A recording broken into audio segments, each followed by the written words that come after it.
Music दे देना।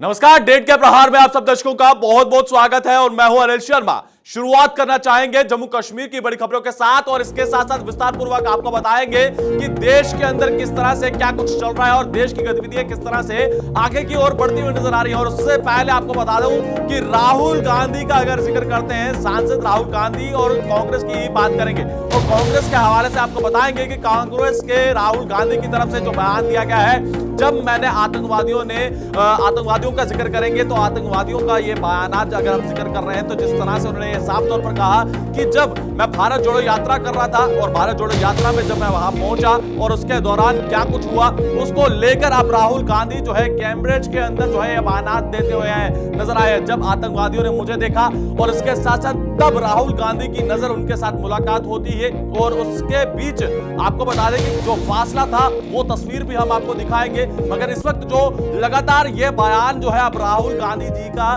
जो है वो सोशल मीडिया पर लगातार वायरल होता हुआ नजर आ रहा है। और उस वक्त की ये बयानात जो है अब कैम्ब्रिज यूनिवर्सिटी की बात करते हैं तो उसके बाद से लगातार बीजेपी जो है इस पूरे बयानों को लेकर जो है इस पर सवालिया चिन्ह जो है वो खड़े करते हुए नजर आ रही है। और जिस तरह से देश की छवि को लेकर जो है अब राहुल गांधी जो है वो बयानात किस तरह से देते हुए नजर आ रहे हैं और भारत की छवि को किस तरह से धूमिल करने की प्रयास कर रहे हैं। वहीं पर G20 सम्मेलन की बात करते हैं तो यह तस्वीर उस वक्त की है जब राहुल गांधी भारत जोड़ो यात्रा कर रहे थे और दूसरी तरफ जो इस समय आपको स्क्रीन पर दिखाने की कोशिश कर रहे हैं कि जब राहुल गांधी जो सांसद हैं कांग्रेस के, वो जब कैम्ब्रिज के अंदर जो है ये बयानात दे रहे थे, ये उस वक्त का वो बयान है। और उससे पहले जब ये कश्मीर के अंदर जो भारत जोड़ो यात्रा हो रही थी, जब वो उस व्यक्ति से मिले, उस व्यक्ति से मुलाकात की, तो ये उस वक्त की वो तस्वीरें हैं। और उस बीच जो राहुल गांधी ने देखा वो बयानात जो है वो कैम्ब्रिज यूनिवर्सिटी के अंदर जाकर देते हैं और कैम्ब्रिज के अंदर कहते हैं कि मैंने आतंकवादियों को देखा और उन आतंकवादियों के साथ जो है मेरी आंखों से आंखें मिलती हैं। और उसके बाद जो वहां का पूरा आगे का जो रहता है, क्योंकि सिक्योरिटी जो रीजंस होते हैं तब उन्हें उनके जो सिक्योरिटी वाले थे उन्होंने कहा कि आपको आगे जाने की इजाजत नहीं होगी, मगर मैंने फिर भी यात्रा की। और इसके बाद कांग्रेस के बाद अगर हम बात जिक्र करते हैं भाजपा की, तो भाजपा ने जो है वो लगातार राहुल गांधी को उन्हीं के सवालों में घेरा है। राहुल गांधी का अगर जिक्र करते हैं तो उन्होंने सवालों में किस तरह से घेरा ये भी हम आपको बताएंगे कि अनुराग ठाकुर जी की तरफ से क्या कुछ कहा गया है।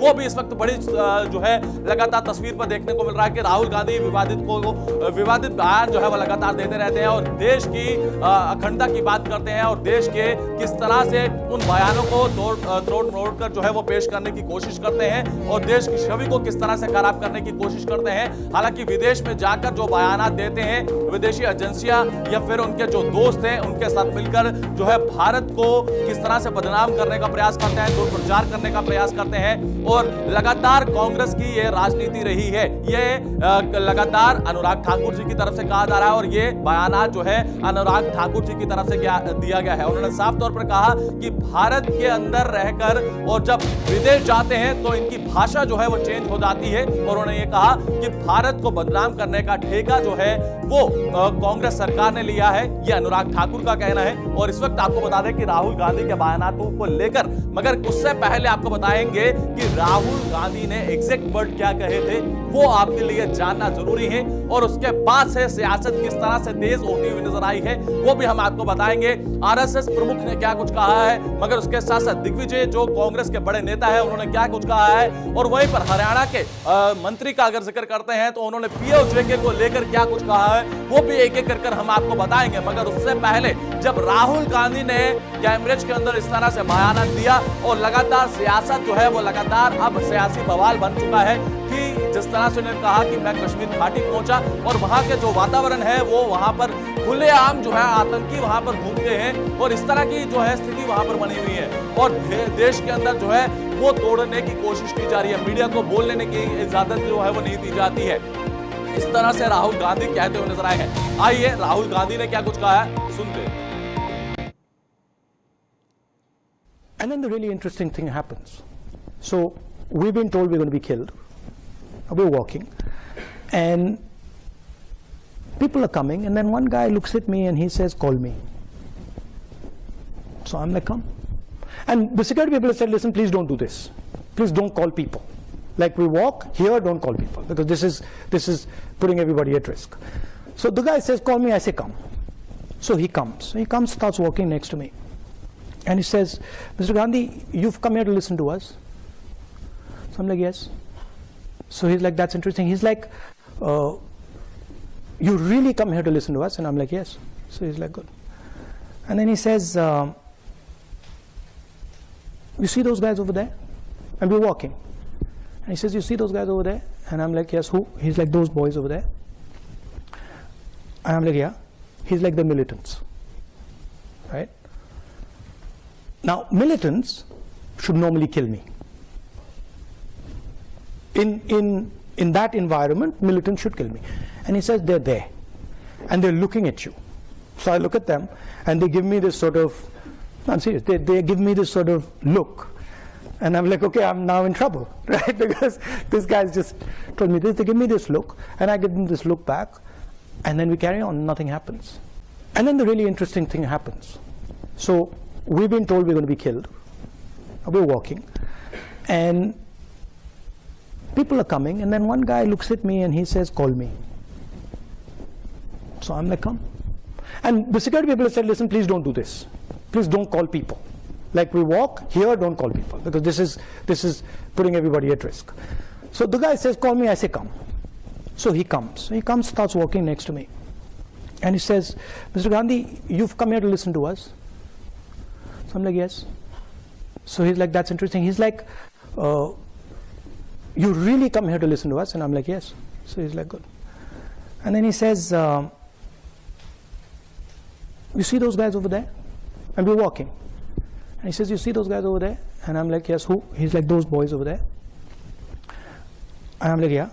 He's like, "The militants." Right? Now, militants should normally kill me. तो आपने देखा कि राहुल गांधी क्या कुछ कहते हुए नजर आए हैं। उन्होंने कहा कि मुझे आसानी के साथ मारा जा सकता था, मगर वहीं पर आपको बता दें कि क्या कुछ पूरी कश्मीर घाटी की स्थिति है उसको लेकर भी वो जिक्र करते हुए नजर आए हैं। मगर आपको बता दें कि जम्मू कश्मीर की बात करते हैं तो जम्मू कश्मीर को लेकर भारत जोड़ो यात्रा जिस तरह से शुरुआत हुई थी, और भारत जोड़ो यात्रा जब कश्मीर घाटी पहुंची और उसके बाद राहुल गांधी जब बाहर विदेश जाते हैं तो किस तरह से बयानात वहां पर दे रहे हैं, वो कहीं ना कहीं हमने आपको सुनवाने की कोशिश की है। वहीं पर आपको बताएंगे कि आरएसएस प्रमुख का क्या कुछ कहना है, मगर उसके साथ साथ कांग्रेस के बयानात जो है वह लगातार किस तरह से अब वो कंट्रोवर्शियल बनते हुए नजर आ रहे हैं। और राहुल गांधी से शुरुआत हुई है तो अब दिग्विजय जी किस तरह से पीछे रह सकते थे वो भी हम आपको सुनवाएंगे। और आज हमारे साथ कांग्रेस के ही नेता जो है वो भी ज्वाइन करेंगे और भाजपा का नेता भी हमारे साथ ज्वाइन करेंगे, मगर आज इस विषय पर बातचीत जरूर करेंगे। मगर उससे पहले आरएसएस प्रमुख ने क्या कुछ कहा है वो भी जानना आपके लिए जरूरी है, और इसके साथ साथ दिग्विजय जी ने क्या कुछ कहा है वो भी आपके लिए जानना बेहद जरूरी है। पहले आरएसएस प्रमुख ने क्या कुछ कहा है, आइए सुनते हैं। ये भी हम जानते हैं कि अंग्रेज इस देश पर हावी होने के पहले हमारे देश की शिक्षा व्यवस्था में अपने देश की 70% जनसंख्या साक्षर थी, शिक्षित थी, और उस शिक्षा के बलबूते सब लोग अपनी अपनी आजीविका का रास्ता खोज लेते थे, उसको प्राप्त कर रहे थे, बेरोजगारी लगभग नहीं थी। उसी समय इंग्लैंड में जो शिक्षा व्यवस्था चल रही थी तो वहां 17% साक्षरता थी। यहां आने के बाद अंग्रेजों ने हमारी उस व्यवस्था को, जो हमारे 70% लोगों को शिक्षित रखती थी, उसको कबाड़खाने में डाल दिया। कबाड़खाने में डाला नहीं, वो यहां से ले गए अपने देश में उसको लागू किया और उनकी शिक्षा पद्धति को यहां लाया तो 17% हम साक्षर बन गए, 70% वो साक्षर। ये इतिहास का सत्य है। वो व्यवस्था क्या थी? हमारे यहां पर शिक्षक सिखाता था, सबको सिखाता था, उसमें वर्ण जाति वगैरह भेद नहीं होता। आदमी अपना जीवन अपने बलबूते सिखा सके, यहां तक की शिक्षा सबको मिलती। गांव में जाके शिक्षक सिखाता था इसलिए नहीं सिखाता था कि उसको अपना पेट भरना था, वो इसलिए सिखाता था कि शिक्षा देना उसका काम है, ज्ञान दान उसका कर्तव्य है, सिखाना उसका धर्म है, और गांव उसके आजीविका की चिंता करता है। तो आपने देखा कि आरएसएस प्रमुख क्या कुछ कहते हुए नजर आए हैं, और इसके साथ साथ आपको दिग्विजय जी का बयानात भी हम आपको सुनवाएंगे कि किस तरह से दिग्विजय सिंह जो है वो आरएसएस प्रमुख पर जो है वो सवालिया चिन्ह जो है वो खड़े करते हुए नजर आए हैं। मगर वहीं पर आपको बताएंगे कि जम्मू कश्मीर को लेकर भी अब सियासत किस तरह से गर्माती हुई नजर आ रही है। राहुल गांधी से लेके दिग्विजय सिंह हो या फिर आरएसएस प्रमुख की बात करते हैं या फिर ब्रिटिशर्स की बात करते हैं, तो उसको लेकर किस तरह से मिला जुला जो है एक सार देखने को मिल रहा है। मगर वहीं पर आरएसएस के प्रमुख पर जो है वो सवाल जो है अब दिग्विजय सिंह जो है वो उठाते हुए नजर आए हैं। मगर उससे पहले दिग्विजय सिंह ने क्या कुछ कहा है, आइए सुनते हैं। देखिए, ऐसा है, भारत जोड़ो यात्रा का असर ये हुआ है कि मोहन भागवत मस्जिद जाने लगे, मदरसे जाने लगे। कभी जाते थे पहले? भारत जोड़ो यात्रा का वो असर हुआ है। कभी भी ये लोग बयान देते थे क्या, आरएसएस को, भाजपा के लोग, कि महंगाई बढ़ी है? आज वो महंगाई के बारे में चिंता व्यक्त करने लगे, तो उसका असर ये हुआ है कि वो सब घबराने लगे। तो आपने देखा कि किस तरह से जो है आपको दिग्विजय जी का जो बयान इस वक्त सुनाने की कोशिश कर रहे थे। उनका यह कहना है कि लगातार जो आरएसएस प्रमुख हैं वो महंगाई को लेकर बात नहीं करते हैं, जम्मू कश्मीर की बात करें या फिर भारत की बात करते हैं तो उसके विकास को लेकर बात नहीं करते हैं, वो मस्जिद जाना शुरुआत कर चुके हैं। ये भारत जोड़ो यात्रा का असर जो है वो देखने को मिला है। ये इस वक्त लगातार जो है अब बयान जो है वह सियासी बवाल पकड़ते हुए नजर आ रहे हैं। और वहीं पर आपको बता दें कि हमारे साथ जो है कांग्रेस नेता भी जो है वो ज्वाइन कर चुके हैं, और इसके साथ साथ आपको बता दें कि भारतीय जनता पार्टी के नेता भी हमारे साथ ज्वाइन कर चुके हैं और उनके साथ संपर्क भी साधा गया है। और अब आपको बताएंगे कि जम्मू कश्मीर की सियासत और भारत की सियासत की बात भी करेंगे, क्योंकि भारत की सियासत किस तरह से यहां पर गरमाती हुई नजर आ रही है। भारत जोड़ो यात्रा का जो सफर शुरू हुआ था वो अब विदेश के अंदर किस तरह से चर्चाओं में बन गया, क्योंकि चर्चा का केंद्र जब राहुल गांधी वहां पर पहुंचे, उन्होंने बयान दिए और उसी के बाद जो है अब जम्मू कश्मीर का विशेष जो बात जो है वो विदेश जाकर की जाती है और भारत में जो है किस तरह से क्या कुछ रहता है। मगर आज आपको एक एक कर बताएंगे और हमारे साथ जो है आपको बताएंगे कि जो इसमें हमारे साथ नेता ज्वाइन करेंगे। मगर उससे पहले आपको ये बता देते हैं कि पीएम-जेके को लेकर इस समय जो बड़ा बयान जो है वो देखने को मिल रहा है। और इस समय हरियाणा के मंत्री का बात करते हैं तो हरियाणा के मंत्री की तरफ से क्या कुछ कहा गया है, आइए सुनवाते हैं। आने वाले समय में जिस प्रकार से हिंदुस्तान अब सशक्त हुआ, हमने राम मंदिर जो बनाने का मार्ग प्रशस्त किया, हमने धारा 370 हटाने के काम को किया। आने वाले समय में आज पाकिस्तान ऑक्युपाइड कश्मीर में, मुजफ्फराबाद में, पागली में, पुरंदरी में, पुंछ में आवाज उठने लगी है, वहां आंदोलन होने लगे कि हमें हिंदुस्तान में मिला। कोई भी क्षण साल में, 2 साल में, 5 साल में आ सकता है, जिससे एक क्षण में जो पाक ऑक्युपाइड कश्मीर है वो हिंदुस्तान का हिस्सा हो सकता है। And then the really interesting देते हुए thing नजर आए हैं। और आपको बता दें कि जम्मू कश्मीर की बात करते हैं तो पाकिस्तान ऑक्युपाइड कश्मीर को लेकर जो है एक बड़ा बयान दिया गया है। और आपको बता दें कि हरियाणा के मंत्री के जिक्र करते हैं तो उन्होंने साफ तौर पर कहा है कि अब जो है 3 से 4 वर्षों के अंदर जो है वो पूरी तरह से पाकिस्तान ऑक्युपाइड कश्मीर को जो है वो अपना हिस्सा बना लिया जाएगा। मगर आपको बताएंगे कि जिस तरह से अब लगातार बयानात जो है वो देखने को मिल रहे हैं और हमारे साथ कांग्रेस नेता का जिक्र करते हैं तो जहांजीब वो भी ज्वाइन करेंगे। और इसके साथ साथ आपको बताएंगे मंजूर नायक जो है वो भी हमारे साथ ज्वाइन करेंगे। आपको बता दें कि लगातार जो बयानात यहां पर देखने को मिल रहे हैं, अब इस पर जो है वो सियासी बवाल जो है वो शुरू हो चुके हैं। और कांग्रेस की बात करते हैं तो कांग्रेस की तरफ से बयानबाजी जो है वो शुरू कर दी गई है। और दूसरी तरफ आपको बताएंगे कि भाजपा जो है वो लगातार कांग्रेस पर जो है वो तंज कसती हुई नजर आ रही है और लगातार सवालों के घेरों में जो है वो खड़ा किया गया है। हमारे साथ मंजूर नायक भी ज्वाइन किए हुए हैं और जहांजीब भी हमारे साथ ज्वाइन किए हुए हैं। जहांजीब, मैं आपसे सबसे पहला सवाल करना चाहूंगा और आपका बहुत बहुत स्वागत है। और मंजूर नायक जी, आपका भी बहुत बहुत स्वागत है। मैं सबसे पहले जहांजीब जी के पास जाना चाहूंगा। जहांजीब जी, मैं आपसे आपसे जानना चाहता हूं कि आप किस तरह से देखते हैं कि जो अभी दिग्विजय सिंह का बयान है या फिर राहुल गांधी जो आपके सांसद हैं वो कहते हैं, कैम्ब्रिज में जाकर वो कहते हैं कि मैंने आतंकवादियों को देखा है, मैंने उनसे मुलाकात की है और उन्होंने मुझे मार सकते थे और कुछ भी कर सकते थे मगर ऐसा देखने को नहीं मिला है। और भारत के अंदर जो है बोलने के राइट्स नहीं दिए जा रहे हैं, जो है मीडिया को जो है वो अपनी बात रखने का मौका नहीं दिया जा रहा है। तो कहीं ना कहीं किस तरह से यहां पर देखने को मिल रहा है? जी अनिल जी, देखिए जिस प्रकार से माननीय राहुल गांधी जी ने कैम्ब्रिज में जो बातें कही वो बिल्कुल सच है। जब वही बातें माननीय राहुल गांधी जी ने देश की संसद में उठाई तो उनकी पूरी की पूरी स्पीच को एक्सपंज कर दिया गया।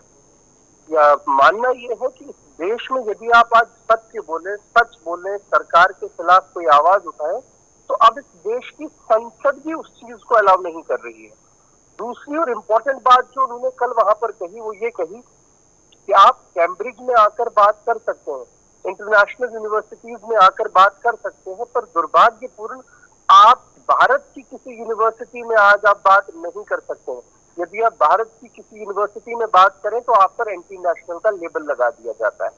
तो जिस प्रकार से माननीय राहुल गांधी जी ने उस प्लेटफॉर्म का इस्तेमाल करके भारत के लोगों की आवाज उठाई, भारत के युवाओं की आवाज उठाई, लोकतंत्र को बचाने के लिए आवाज उठाई, वो वक्त की जरूरत थी। इस देश के नेता का काम ही यही है कि वो इस देश के मुद्दों को उठाए। आपकी आजादी की बात भी उठी, क्या यहाँ पर प्रेस फ्रीडम इंडेक्स में हम नीचे नहीं जा रहे हैं? आप 2014 से 2022 में प्रेस फ्रीडम इंडेक्स का रिकॉर्ड चेक कर लीजिए, सरकारी आंकड़े चेक कर लीजिए, तो आपको पता चल जाएगा कि किस प्रकार से प्रेस फ्रीडम इंडेक्स में भारत नीचे आ रहा है। अभिव्यक्ति की आजादी में हम किस प्रकार से नीचे आ रहे हैं, ये प्रत्येक देशवासी के लिए चिंता का विषय है। और जब देश का वासी चिंतित हो तो कांग्रेस पार्टी का नेता कैसे आराम से बैठ सकता है? कांग्रेस जानजीव जी, मुझे एक चीज बताइएगा कि क्या मुझे ये चीज बताइएगा कि आपकी आजादी को किसने रोका? मैं और आप बात कर रहे हैं, क्या हमारी आजादी को कोई रोक पा रहा है?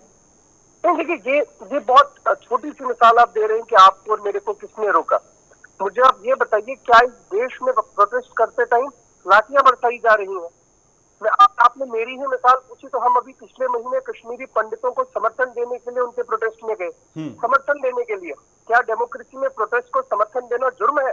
और जब हम समर्थन देने के लिए पहुंचे तो जम्मू कश्मीर पुलिस ने हम पर लाठियां बरसाई। ठीक है, मैं आपके पास लौट रहा हूं। जानजीव जी, मैं आपके पास लौट रहा हूं। मंजूर नायक हमारे साथ ज्वाइन किए हुए हैं। मंजूर नायक जी, मैं आपसे जानना चाहता हूं, क्या आपको लग रहा है कि भारत के अंदर रहकर जम्मू कश्मीर के अंदर जो है वो राइट्स जो है जो मिलने चाहिए, डेमोक्रेसी का राइट मिलना चाहिए, जो अपना फ्रीडम ऑफ स्पीच है जो मिलनी चाहिए, वो देखने को नहीं मिल रहा है? ये कांग्रेस का कहना है। और राहुल गांधी जो कैम्ब्रिज में जाकर बयानात देते हैं, कहते हैं कि देश के जो हालात हैं, भारत के जो हालात हैं वो सामान्य नहीं है, वो बेहतर नहीं हो रहे हैं, वो बद से बदतर होते हुए नजर आ रहे हैं।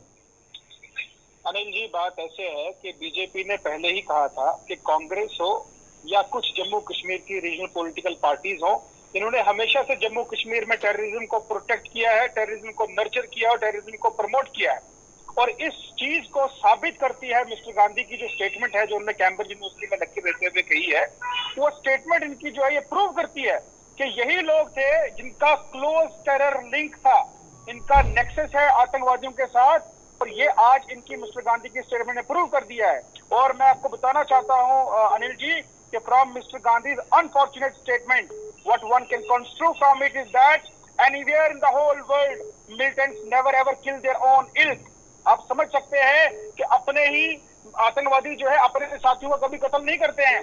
तो अगर ये इस प्रकार की इररिस्पॉन्सिबल स्टेटमेंट दी है कश्मीर के संदर्भ में कि भाई मैंने कश्मीर में आतंकवादियों को देखा है, तो मैं कहता हूं अगर मैं आतंकवादियों को देखा था तो उन्होंने सिक्योरिटी फोर्सेज को क्यों नहीं बताया या बुलाया? अगर सिक्योरिटी फोर्सेज को नहीं बताया और जिस व्यक्ति की ये बात कर रहे हैं कि जो व्यक्ति मेरे पास सिक्योरिटी सर्कल को क्रॉस करके आने की कोशिश कर रहा था और मैंने उसको सिक्योरिटी सर्कल क्रॉस करके अपने पास बुलाया, और ये मैं समझता हूं कि ये राहुल गांधी जी जो है इतने इररिस्पॉन्सिबल इंसान है कि किस प्रकार से उस व्यक्ति को उन्होंने सिक्योरिटी सर्कल को जो है क्रॉस करने की इजाजत दी और अपने ही पार्टी के वर्कर्स हों या हमारे सिक्योरिटी फोर्सेस के लोग हों, उनकी लाइफ को जो है रिस्क पे डाला। मेरे ख्याल से अनिल जी, हम तो अमूमन ये देखते थे कि रशिया के लोग जो है अमूमन नशा करते हैं और अलग अलग प्रकार के नशे करते हैं, लेकिन अब मुझे समझ में आ गया है कि रशिया का असर जो है इटली पे भी देखने को मिल रहा है। और इटली वाले भी आप जो है सस्ता नशा करके जो है इस प्रकार की घटिया और बेहुदा स्टेटमेंट जो है वो कैम्ब्रिज जैसे प्रेस्टीजियस इंस्टीट्यूशन में जाके जो है दे रहे हैं,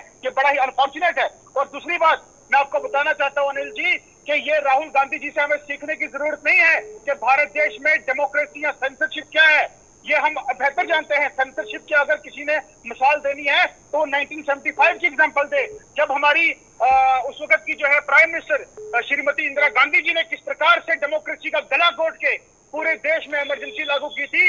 और जो भी व्यक्ति, जो भी जर्नलिस्ट उनकी हुकूमत के खिलाफ अगर कोई लिखने की कोशिश करता था तो उनके अखबारात को बंद कर दिया जाता था और उनको जेल की सलाखों के पीछे जो है वो धकेला जाता था। तो इनसे हमें डेमोक्रेसी के प्रवचन लेने की जरूरत नहीं है अनिल जी।